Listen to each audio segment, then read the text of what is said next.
UFC 288 betting and DraftKings show. We have 14 fights this weekend. I'm Jon Kelly. Let's hear the picks. Kicking things off in the bantamweight division, we have Daniel Willie Cat Santos, a minus 190 favorite with the comeback on Johnny Munoz at plus 160. And this is a matchup where I think Santos is going to have multiple advantages here, particularly on the feet. He's a guy who we know likes to pressure forward, throw heavy volume, and he does have clear power as well. We saw that in his last fight against John Castaneda, where he just wasn't going to give up. He just kept moving forward and eventually landed a big shot to put him out. And I think against Johnny Munoz, Munoz has one way to win here, and that's going to come with his ground game. We know he's a black belt in Brazilian Jiu-Jitsu. He averages over 2 takedowns per 15 minutes, but he has to get the fight to the ground because on the feet, he doesn't have much outside of a couple powerful kicks, and I think that's not really going to work here against a pressure fighter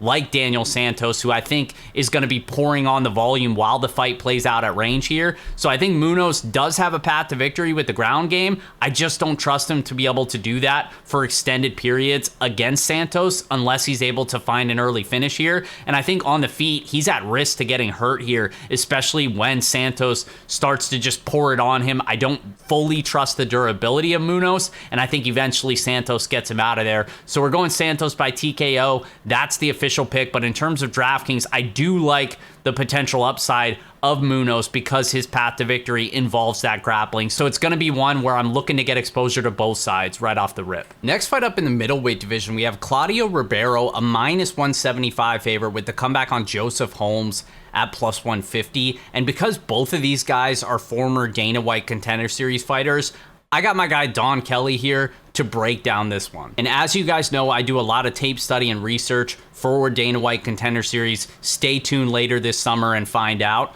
But in terms of this matchup, I think Claudio Ribeiro, he's got a lot of issues with his game outside of his big explosive power early. He just doesn't have many tools, and we've seen him get out grappled and held up against the fence, even on the regional scene. And obviously, he's coming off a knockout loss in his UFC debut. Now, the reason why I'm not interested in Joseph Holmes, and I am picking Ribeiro to win this fight, is because Holmes has always been a guy that I've been historically low on. He's very long and rangy for the division, but he doesn't really know how to use his tools to his advantage. He regularly lets his opponents dictate the dance. He lets them close distance very easily. He's extremely hittable in striking exchanges. He is an opportunistic grappler, but he's not a good wrestler. So a lot of times he struggles to get the fight to the ground despite having a grappling advantage over some of his opponents. And then in terms of the cardio, his cardio is no good. We've seen it time and time again when fights get extended outside of the first round. He starts to gas out, and that striking defense, which is already bad, tends to get even worse. So even though Ribeiro has a lot of leaks in his game as well, and the cardio's not good on his end, I just don't trust Joseph Holmes to take advantage of the grappling holes and have a good enough gas tank to take over as the fight goes on here. And he's just so hittable that I think a guy like Ribeiro, who is very explosive, who is very powerful, is going to be able to find the chin here and get him out. So we're going Ribeiro by TKO. That's the official pick. Next fight up, we have another Dana White Contender Series fighter from this past season. It's Rafael Estevam. He's a minus 180 favorite with the comeback on Zhalgas Zhumagulov at plus 155. And I got to be honest, I'm done putting any money on Zhumagulov. I bet him in his last 2 fights. I thought he won both of them against Jeff Molina and Charles Johnson. It ended up being a split decision for both of them that he ended up losing. So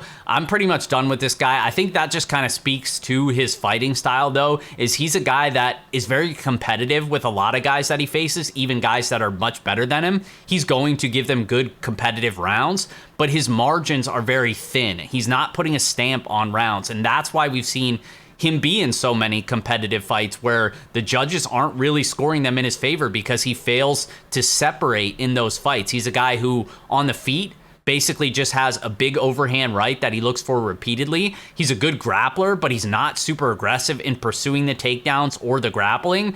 So again, he's just not going to separate in a lot of these fights. And against a guy like Estevam, who is kind of unproven. He hasn't really faced a lot of high-level competition on the regional scene, but he does train at a good camp, and we see he has a solid skill set, especially in terms of the grappling. He's capable of landing takedowns. He's a black belt in Brazilian Jiu-Jitsu, and I think on the feet, he's just going to be much more aggressive than Zhumagulov. I think he can out-volume him on the feet, and I think he's likely to have more grappling success. Not that he's going to blow out Zhumagulov on the mat, because Zhumagulov is tough to have grappling success against, but I do think just being the more aggressive fighter, being the better striker, and pursuing the grappling more aggressively, I think that's going to be enough here, especially when you factor in he's got a nonstop motor. So I think as the fight goes on, that's going to separate over a guy like Zhumagulov. So we're going Estevam by decision. That's the official pick, but I don't love this fight for DraftKings. I just don't think there's a big ceiling on either side. Next fight up in the middleweight division, we have Ikram Aliskerov, a minus 195 favorite with the comeback on Phil Hawes at plus 165. And Ikram was actually one of the better prospects that fought on this past season of Dana White Contender Series. He was in my top 5 prospects to watch from this past season, and he's got a very high-level ground game. Now, he's a former Combat Sambo world champion, and his only professional loss actually came against Hamzat Chimaev. So the guy certainly has a great record on paper. He's got a great skill set as well, particularly when it comes to the grappling, but he's getting a pretty tough draw here for his UFC debut, and a guy like Phil Hawes, who we know has shown great takedown defense. He's got a collegiate wrestling background. He's very powerful as well. 8 of his 12 wins have come by knockout. The one issue with Phil Hawes has always been the durability. He's been knocked out multiple times in his career, even in fights where he's winning. He's at risk to getting knocked out. He's a guy like Derek Brunson, who's a good fighter and a good minute winner, but the durability, he's always at risk of being knocked out. And I think this is a matchup where Aliskerov, I think the cardio is going to play into his favor here. He's certainly the more durable of the two. I think he's going to struggle early if he's pursuing the grappling against Phil Hawes while they're fresh. I think he's going to struggle, but eventually as the fight goes on, that's where I think he's going to be able to separate. I think he eventually does take Phil Hawes down and see what he looks like off his back. I also think he probably hurts Phil Hawes as the fight goes on. So we're going Aliskerov by TKO. That's the official pick. Next fight up in the heavyweight division, we have Parker Porter, a minus 175 favorite with the comeback on UFC newcomer Braxton Smith at plus 150. And we'll start on the Smith side. He made his professional debut back in 2014 to Chase Sherman, and he got knocked out. And he was like, yeah, I'm good on this whole fighting thing. Took 8 years off from the sport and then decided he wanted to be a fighter again last year in 2022. He's rattled off 5 straight wins, all of which came inside the first round, and all of which against very low-level competition. So it's going to be a tough test for him against a guy like Parker Porter, but his win condition is an early knockout. We know he does have power. We know he's going to go for it early.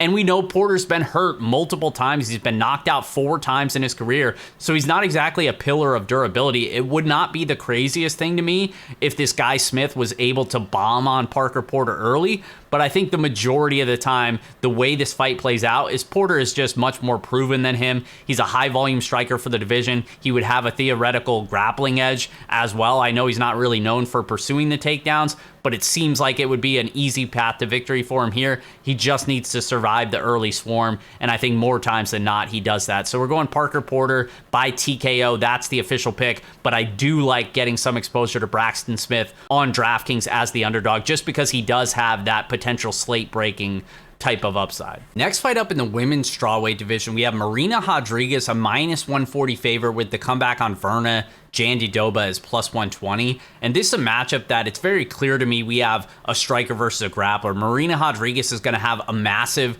striking advantage here. She's high volume striker on the feet. She's got powerful elbows as well. She's going to have a clear advantage basically anytime this fight is playing out at space, because Jandiroba is not known for her striking. She's very low volume, very generic on the feet, but what she's very good at is her ground game. Most of her wins have come by submission, but she's also a good wrestler as well. She averages around 2 takedowns per 15 minutes. She's a good control grappler, not just her submissions, but she's capable of controlling her opponents on the mat as well.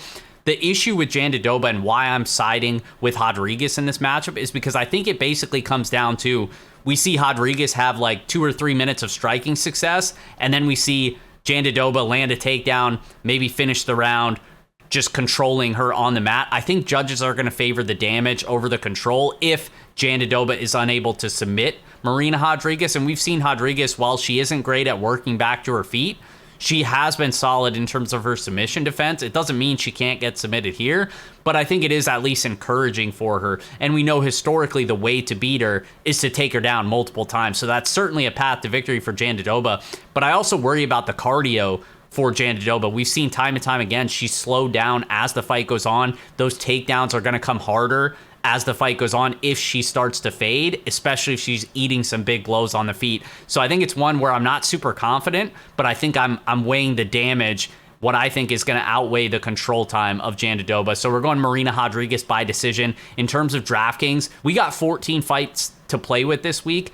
This is not going to be a high target for me. I'll have exposure to both sides across multiple lineups, but not a ton. I think I'm just more so targeting other fighters around them in the same price range. Next fight up, we have Chaos Williams, a -305 favorite with the comeback on UFC newcomer Rolando Bedoya at +255. And this one seems like a pretty easy breakdown, so I'm not going to spend a ton of time on it because on one hand, you have Chaos Williams, who we know has proven to be very durable and has proven to be very powerful as well. And he's getting this guy in Bedoya who is not a great fighter. He seems like an exciting fighter because he's looking to move forward and basically just spam big volume, try to land something heavy. The problem is, again, you're going up against a guy who's much more durable than you and much more powerful than you. And I think that's a big problem here because the one thing that stuck out when looking at some of Bedoya's regional tape is he's very hittable on the feet. He basically disregards his defense while he's chasing that offense.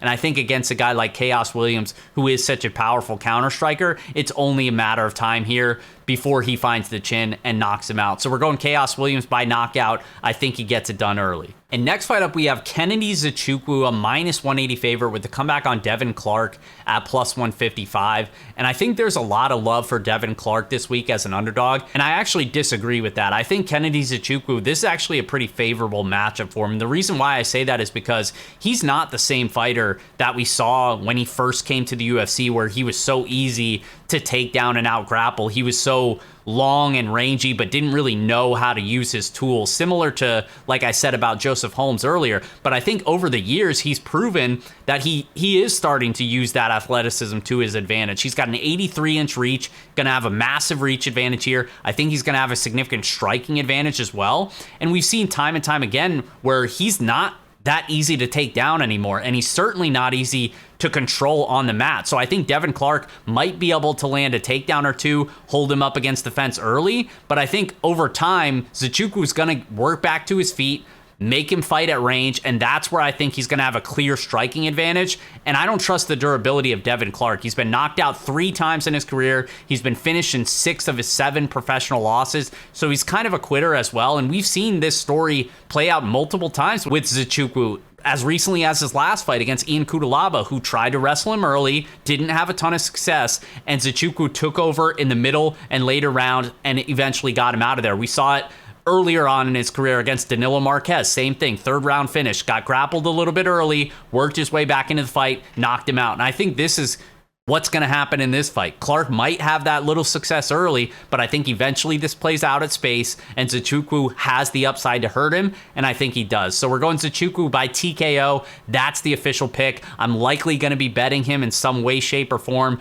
just waiting on FanDuel to release some props. Maybe I'm chasing a round 2 or round 3 prop, or maybe I just play him by knockout, but I do think he gets his hand raised on Saturday. And next up in our featured bout on the prelims, one of the funnest matchups on the card, we have Drew Dober, a -210 favorite with the comeback on Matt Steamroller Frevola at +180. And this is one where I got Drew Dober all day here. I bet him by knockout at -110. That was my first bet of the week. I just think the overwhelming majority of the time, this turns into a brawl at some point. I know Frevola probably has the skills to wrestle Drew Dober a little bit, but we've seen Dober, even when he's been wrestled at times, work back to his feet and eventually turn these fights into a brawl. And I think that won't be that hard to coax a brawl out of Matt Frevola. This dude loves to brawl, and coming off 2 straight first-round knockouts, we know he's going to start trusting his hands more. I think it's only a matter of time before these two start swinging in the pocket, and you just don't want to do that against a guy like Drew Dober, especially if you're Matt Frevola, because I think Dober is clearly more durable, and I think he's clearly more powerful as well. So I think he finds the chin of Frevola, and I think he gets him out of there. We're going Drew Dober by TKO. That's the official pick. And before we get to the main card, guys, do me a favor, hit that big red subscribe button, hit the like button as well, and drop a comment. It takes 2 minutes and goes a long way in showing your support, and it helps other people find this channel, which hopefully means it'll keep growing. So I definitely appreciate it. Now back to the fights. And kicking off the main card on the pay-per-view, we have Charles Jourdain, a -180 favorite, with the comeback of the return of Kron Gracie at +155. He's taken over 3 years off since we last saw him against Cub Swanson. That was his first professional loss. But what's really concerning to me is the way that he lost. He was not aggressive in getting the fight to the ground. This is a guy that comes from a high-level jiu-jitsu background. He's got a black belt in BJJ, and we know all of his wins have come by submission. So the fact that he only attempted 2 takedowns in that fight, and they weren't even really full attempts, was very concerning in terms of the fight IQ. Now, I don't think he's going to have to work super hard to get takedowns against Charles Jourdain, because Jourdain defends takedowns at under 50% in the UFC. And historically, that's the way you beat Charles Jourdain.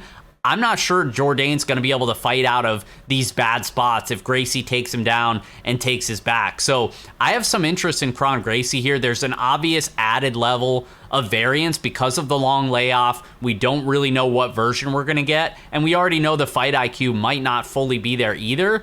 So I think there's merit to targeting both sides, because even if we don't get the right game plan from Gracie, then Jourdain is going to have a clear striking advantage, and he could probably hurt him on the feet. So I think there's upside on both sides, but I am more interested in just embracing the underdog and the variance in Kron Gracie here, just because I think he at least has a path to an early round 1 finish with the grappling. So we're going Kron Gracie by submission. It's not one that I'm confident in, but I do have some interest on DraftKings in the underdog price range. Next fight up, we have Movsar Evloev, who is likely going to be the biggest favorite on the card. We just don't have the odds yet. He was originally scheduled to face Bryce Mitchell, who pulled out, and now we have Diego Lopez stepping in on a few days' notice here. Now, Diego Lopez, you might recognize that name because he fought on Dana White Contender Series 2 seasons ago. He fought Joe Anderson Brito and basically just got out-grappled that entire fight. And I think that's probably what happens here, because now he's facing a guy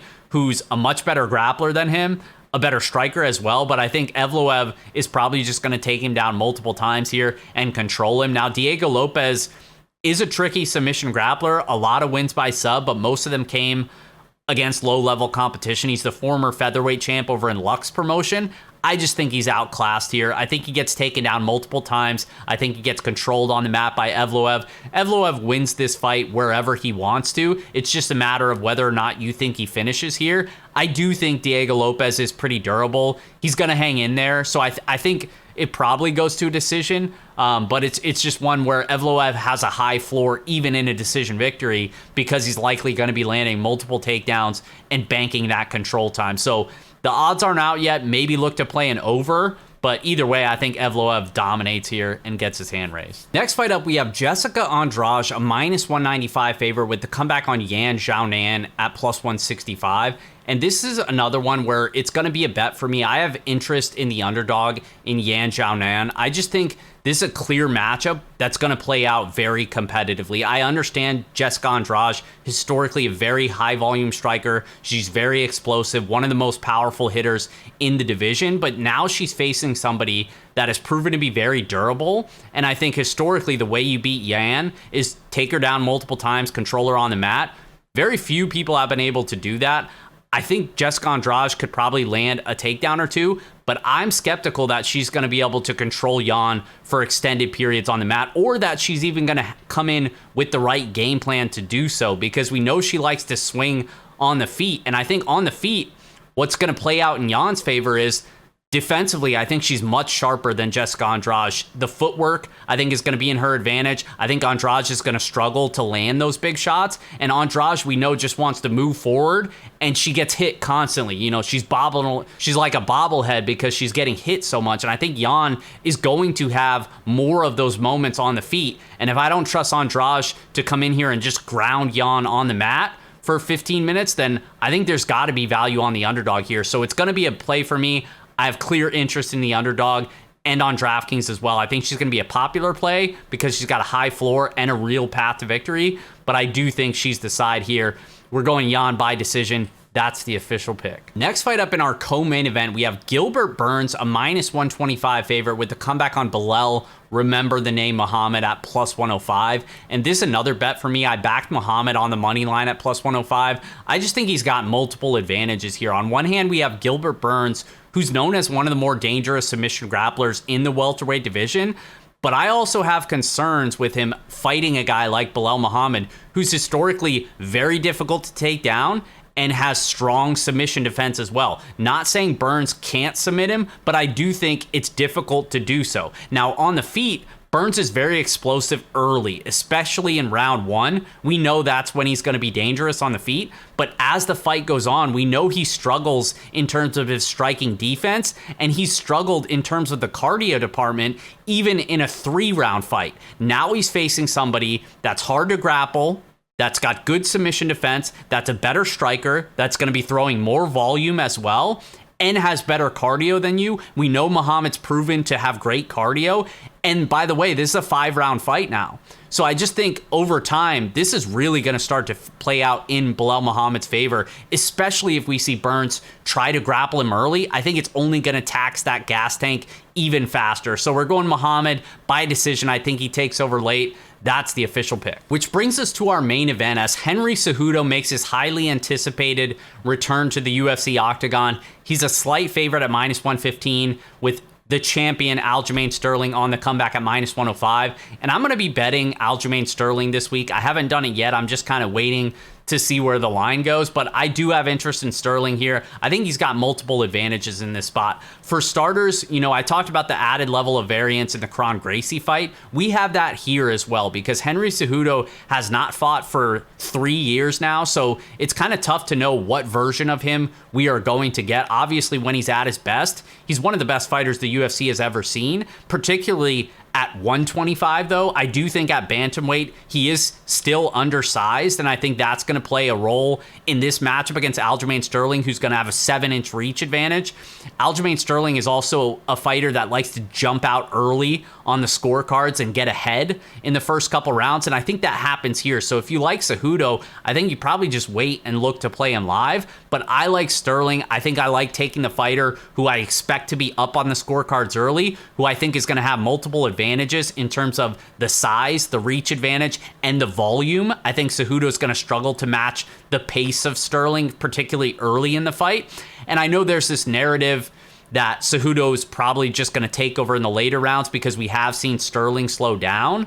But a lot of those times, you know, Sterling threw a ton of volume in those fights and attempted a ton of takedowns to be able to slow down. Yes, he might do that here as well, but I wouldn't be so convinced and so sure that Cejudo is going to have this massive cardio advantage. Let's remember, he's only fought 5 rounds one time, and that was 5 years ago, and it went to a split decision. So I'm not saying he's going to have bad cardio by any stretch, but this is a guy that's been away from the sport for multiple years. We've only ever seen him in a 5-round fight once, and that was a long time ago. I'm going to take the guy that I think is more proven over 5 rounds, who's faced better competition recently, and is one of the best fighters in the bantamweight division, who's going to have multiple advantages in terms of the striking and the size. I think Cejudo is really going to struggle unless he's able to hurt Sterling on the feet, and I don't think he's going to be able to do so. So we're going Aljamain Sterling. I think he defends the belt on Saturday. And as always, guys, fightnumbers.com will have my DraftKings player rankings broken down by salary tier. It'll have my ownership projections as well. It's all completely free. Fightnumbers.com. I'll pin it in the comments as always. Appreciate the love, guys. If you're going to be at UFC 288, come say what's up. I appreciate it. Best of luck, and we'll see you guys next time.